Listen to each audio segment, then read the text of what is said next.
প্রবাসীদের কষ্ট বোঝার সাধ্য এই দুনিয়াতে কারণেই।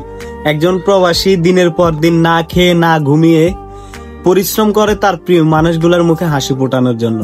নির্ধারিত সময়ে ডিউটি শেষ করে এসে পার্ট টাইম কাজ খোঁজে যেন তার প্রিয় মানুষগুলো আর একটু সুখে শান্তিতে থাকতে পারে। তারা চায় যে আরো 2-4 টাকা কামাই যদি আমি করতে পারি তাহলে আমার প্রিয় মানুষগুলোর মুখে আর একটু হাসি উজ্জ্বল হয়ে ফুটে উঠবে। অথচ আমরা সেই বেইমানি রয়ে গেলাম। প্রবাসীদের কষ্টের মূল্য আমরা কখনোই দিতে পারিনি।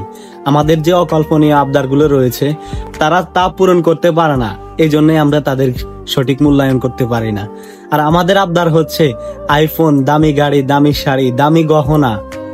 এসব আবদার যখন তারা না মেটাতে পারে তখন প্রবাসীরাই হয়ে ওঠে পৃথিবীর সব থেকে স্বার্থপর এবং পৃথিবীর সব থেকে খারাপ মানুষ।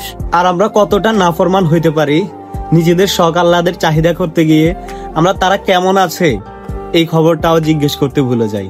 একজন প্রবাসী 1 মাসে যে টাকা ইনকাম করে সে যদি চায় সেই টাকা দিয়ে সে 6 মাস পর্যন্ত পার করে দিতে পারে, কিন্তু কেন পারে না আপনারা কি তা জানেন?